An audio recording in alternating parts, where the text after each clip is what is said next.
الحمد لله نحمده ونستعينه ونستغفره ونؤمن به ونتوكل عليه ونعوذ بالله من شرور أنفسنا ومن سيئات أعمالنا من يهد الله فلا مضل له ومن يضلله فلا هادي له ونشهد أن لا إله إلا الله وحده لا شريك له ونشهد أن سيدنا وسندنا ومولانا محمدا عبده ورسوله صلى الله عليه وعلى آله وأصحابه وبارك وسلم تسليما كثيرا كثيرا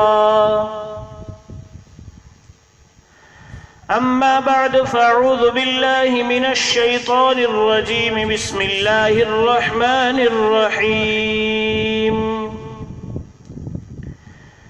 يا أيها الذين آمنوا إن جاءكم فاسق بنبأ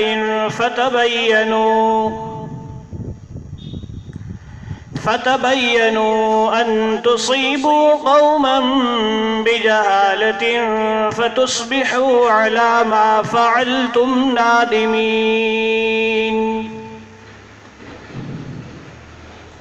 وقال النبي صلى الله عليه وسلم كفى بالمرء كذبا أن يحدث بكل ما سمع أو كما قال صلى الله عليه وسلم۔ محترم میرے دینی و ایمانی بھائیو،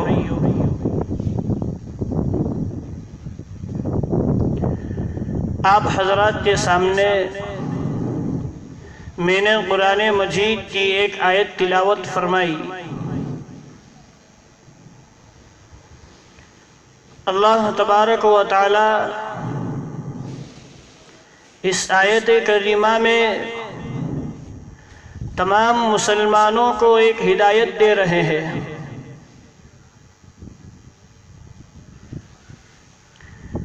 کہ ہر سنی سنائی ہوئی بات پر ہم بھروسہ نہ کریں، ہر خبر پر تحقیق کے بغیر ہم یقین نہ کریں، اور جب تک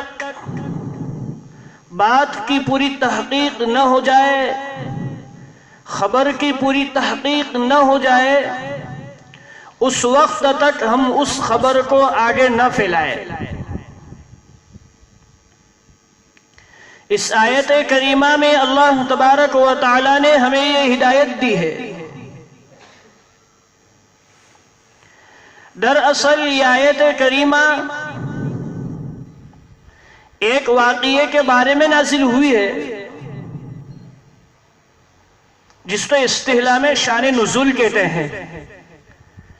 قرآن مجید کی بہت سی آیتیں کسی واقعے کے بارے میں نازل ہوئی ہے، اس کو شان نزول کہتے ہیں۔ یہ آیت کریمہ بھی جو میں نے آپ کے سامنے تلاوت فرمائی، یہ بھی ایک واقعے کے بارے میں نازل ہوئی ہے۔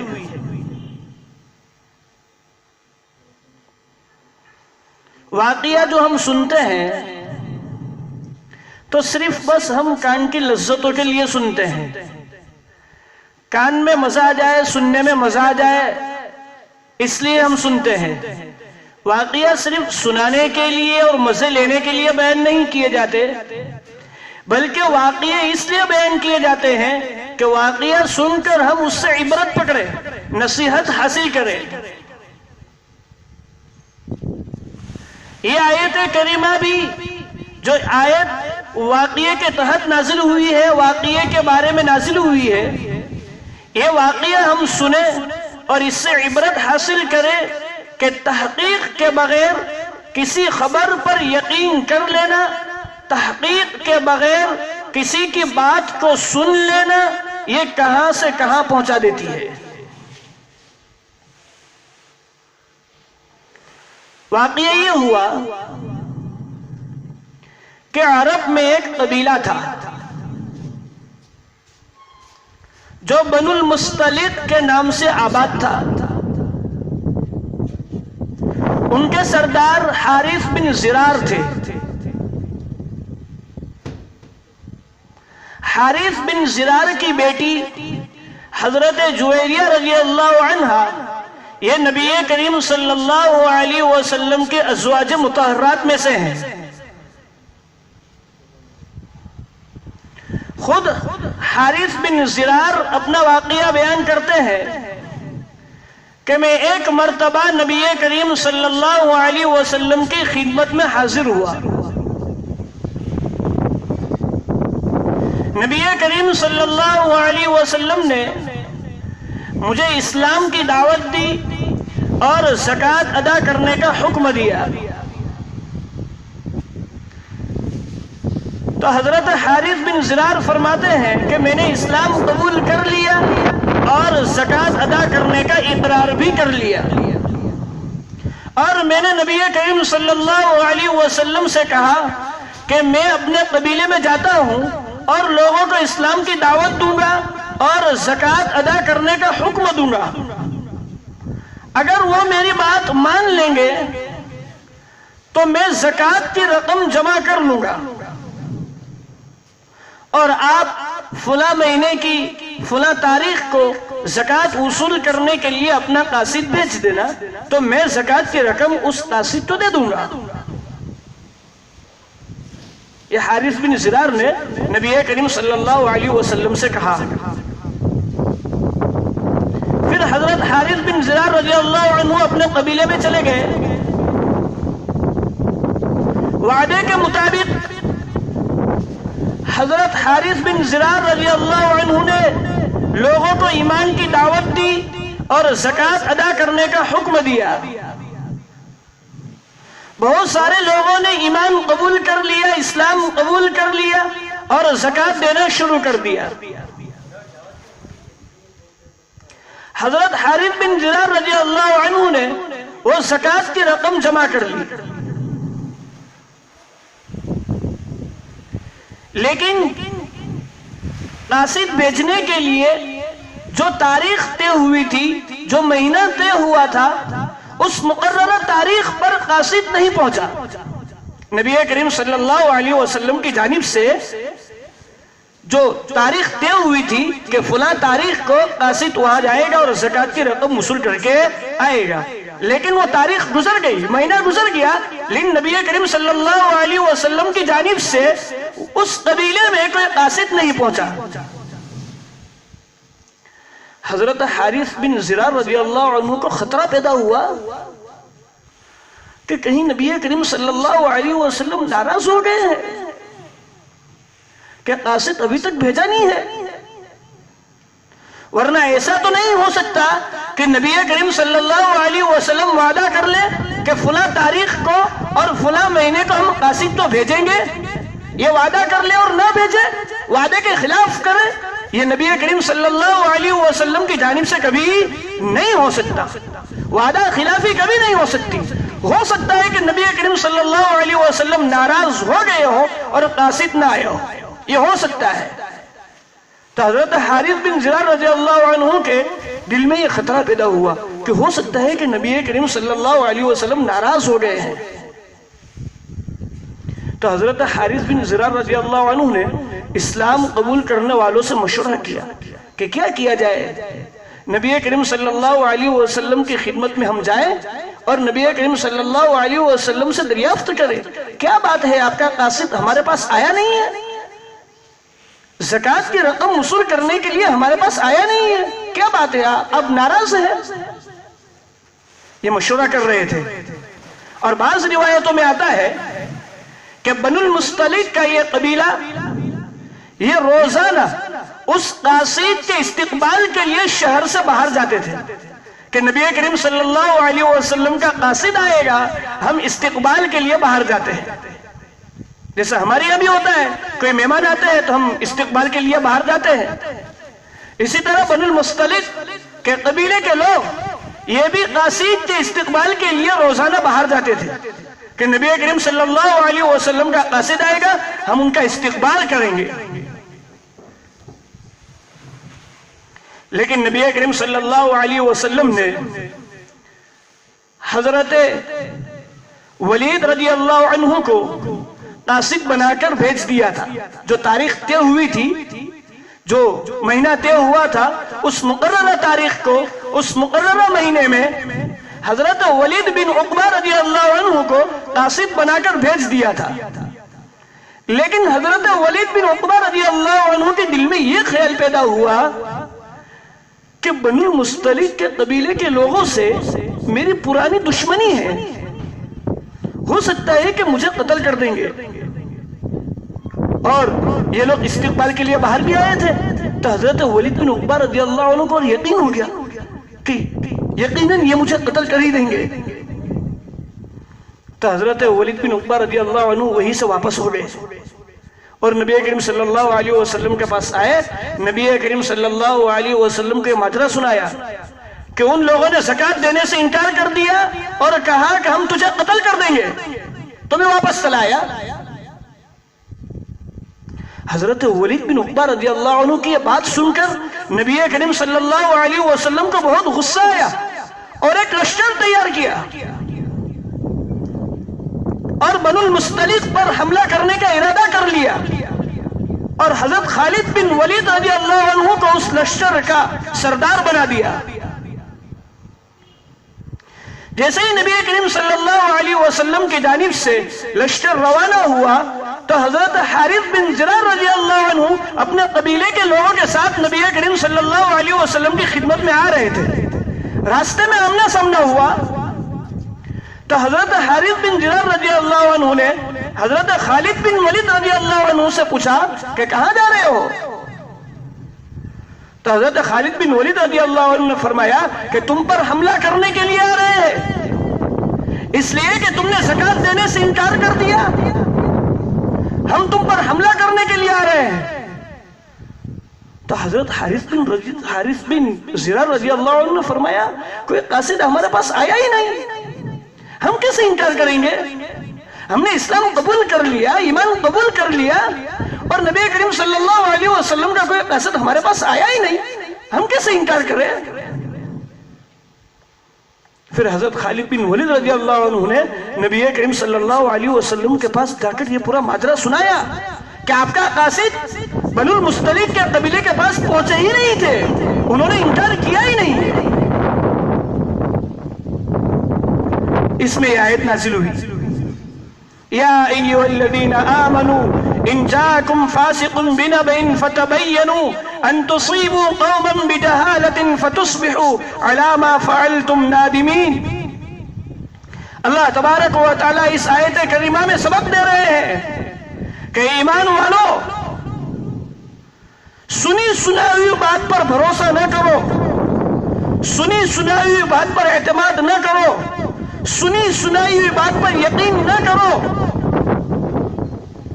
بلکہ بات آگے پھیلانے سے پہلے، بات پر یقین کرنے سے پہلے اس کی تحقیق کرو، اس کی تفتیش کرو کہ یہ بات حقیقت میں صحیح یا نہیں ہے. اس لیے کہ یہ بات اگر صحیح نہیں ہے اور پھر تم کارروائی کر بیٹھو اور پھر شرمندہ ہو تو اس سے کچھ فرق پڑنے والا نہیں ہے، کوئی فائدہ ہونے والا نہیں ہے. اس لیے بات پر یقین کرنے سے پہلے اس کی تحقیق کرو، اس کی تفتیش کرو، پھر اس بات کی کارروائی شروع کرو. تو اس آیت کریمہ میں اللہ تبارک و تعالیٰ نے یہ ہمیں ہدایت دے دی کہ ہم بھی ہر سنی سنائی ہوئی بات پر یقین نہ کرے، ہر سنی سنائی ہوئی خبر پر یقین نہ کرے، بلکہ اس بات کی پہلے ہم تحقیق کرے، اس خبر کی ہم تحقیق کرے، تفتیش کرے کہ یہ بات صحیح یا نہیں ہے، پھر آگے اس بات کو چلائے.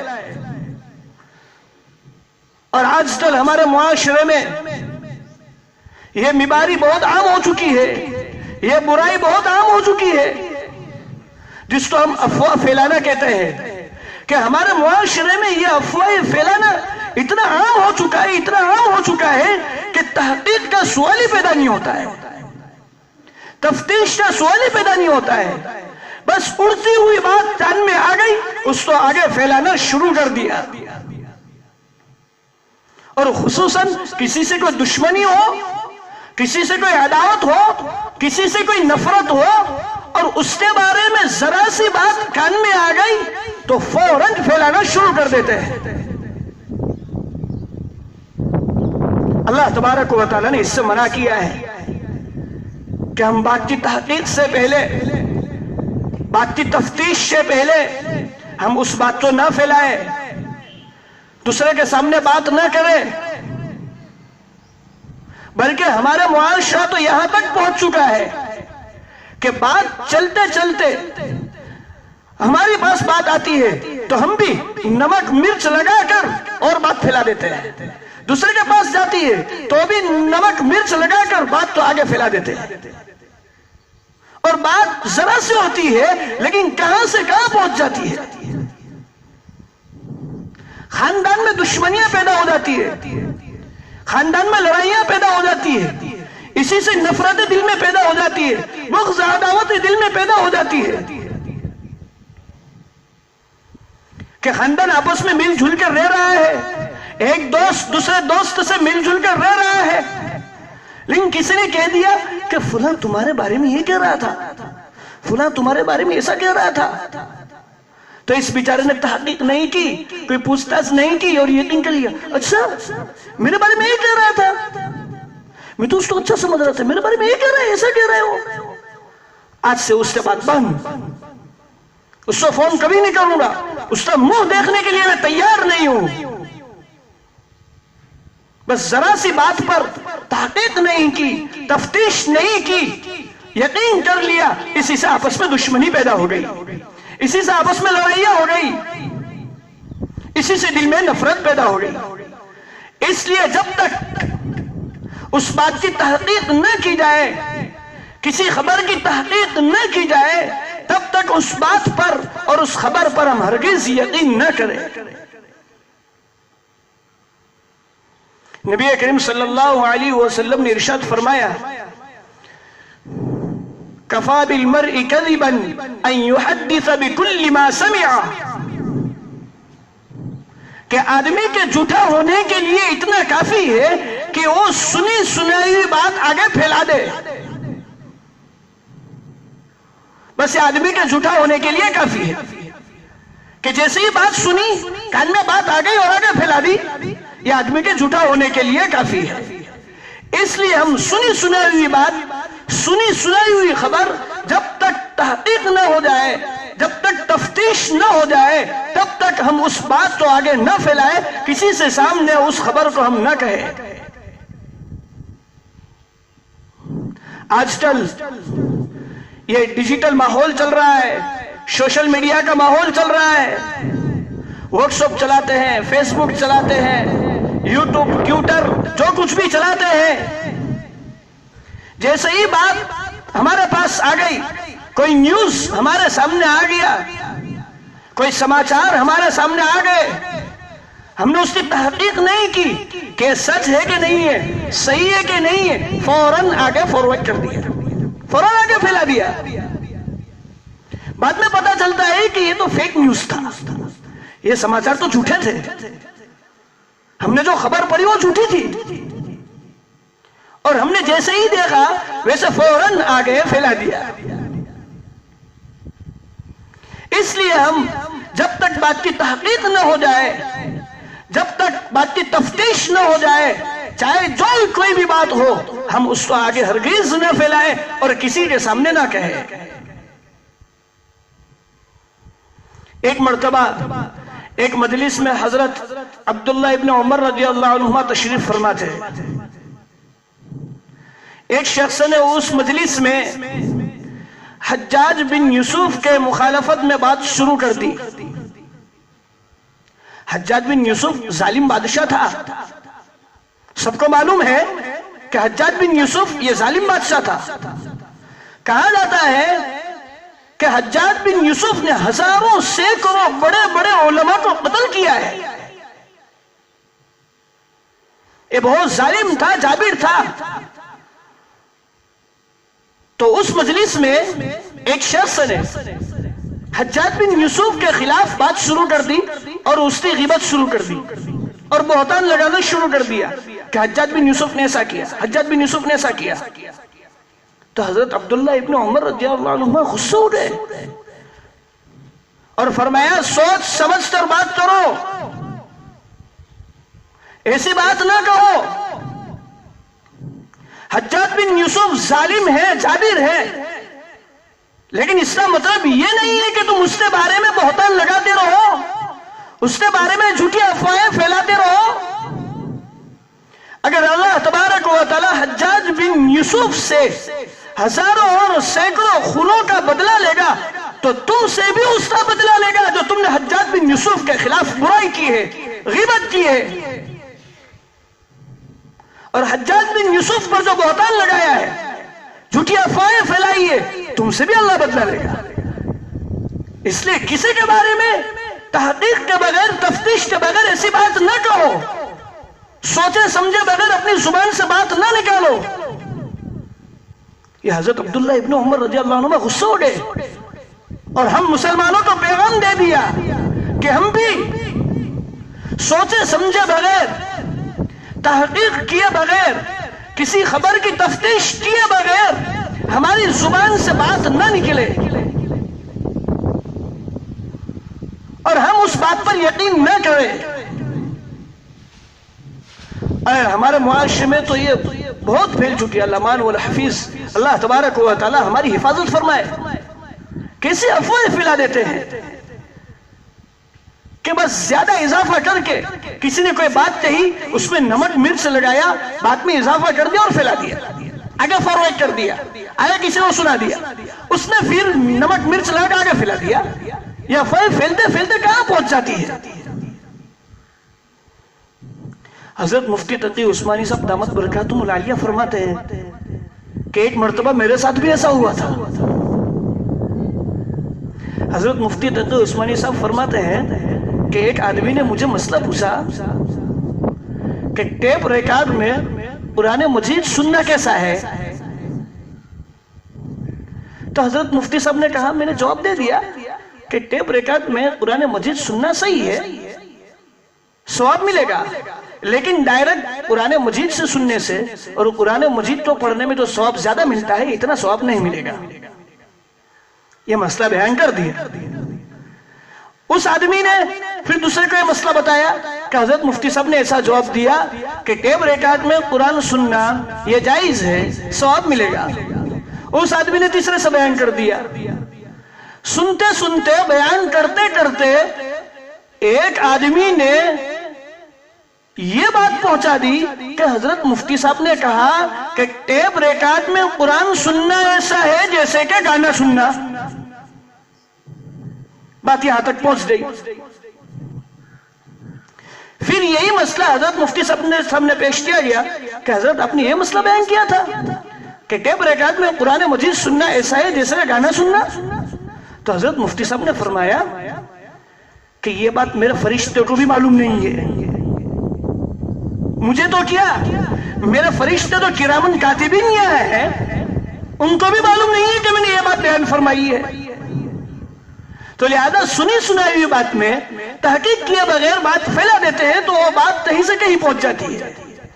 اس لیے مجھ سے بچے اور خیال رکھے کہ جب تک بات کی تحقیق نہ ہو جائے، کسی خبر کی تحقیق نہ ہو جائے، تب تک ہم اس بات پر یقین نہیں کریں گے اور آگے نہیں پھیلائیں گے. اور خاص طور پر اس ماحول میں خیال رکھنے کی ضرورت ہے. سوشل میڈیا کا زمانہ چل رہا ہے، سوشل میڈیا کا ماحول چل رہا ہے. اس ماحول میں خاص طور پر ہم خیال رکھیں، اپنے آپ کو بچائے کہ کوئی جھوٹی خبر، کوئی جھوٹا میسج، کوئی جھوٹا نیوز ہماری جانب سے فارورڈ نہیں ہونا چاہیے. جب تک ہم بات کی تحقیق نہ کر لیں، کسی بات کی تفتیش نہ کر لے تب تک ہماری جانب سے کوئی بات آگے فارورڈ نہ ہو. ہم اس کا خیال رکھیں. اللہ تبارک و تعالی ہمیں اس پر عمل کرنے کی توفیق نصیب فرمائے. وآخر دعوانا الحمدللہ رب العالمین. ایک بات بہت دنوں سے میں سوچ رہا تھا کہ کہہ دوں، دن بھول جاتا تھا، تھوڑا معاف کرنا. یہ جمعہ کے بارے میں ہے کہ جمعہ کے دن ہم تھوڑا مسجد میں جلدی آنے کی کوشش کریں. جمعہ کا دن یہ ہفتوں کا سردار ہے. جمعہ کے دن کی بہت فضیلت بھی آئی ہے. جلدی مسجد میں آنے کی حدیث پاک میں بہت فضیلتیں آئی ہے. اس لیے ہم کوشش کریں. فضیلتیں ابھی سنانے کا وقت نہیں ہے، کبھی موقع رہا تو انشاءاللہ تفصیل سے فضیلت جمعہ پر بیان کیا جائے گا. لیکن ہم ابھی سے خیال رکھیں کہ جمعہ کے دن ہم تھوڑا مسجد میں جلدی آ جائے.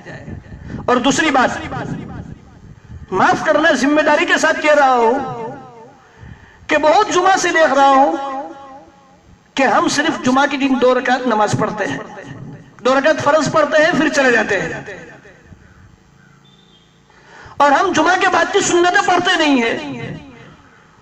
جمعہ کے بعد کی سنتیں مؤکدہ ہے. ہم پڑھیں پھر بعد میں جائیں. گھر پہ جائیں کیا کام ہے؟ بس صرف کھانا ہے اور دوسرے کام کرنا ہے. تو سنتیں پڑھنے میں کتنی دیر لگتی ہے؟ 5 منٹ 10 منٹ. یہ سنتیں مؤکدہ ہے. نبی کریم صلی اللہ علیہ وسلم نے یہ سنتیں ہمیشہ پڑھی ہے، ان سنتوں پر پابندی کی ہے. یہ سنت مؤکدہ ہے. اگر ہم نے سنت مؤکدہ کی پابندی نہیں کی، سنت مؤکدہ کو چھوڑنے کی عادت بنا لی، تو حدیث پاک میں وعید آئی ہے. ہم ان وعیدوں کے مستحق نہ بنے.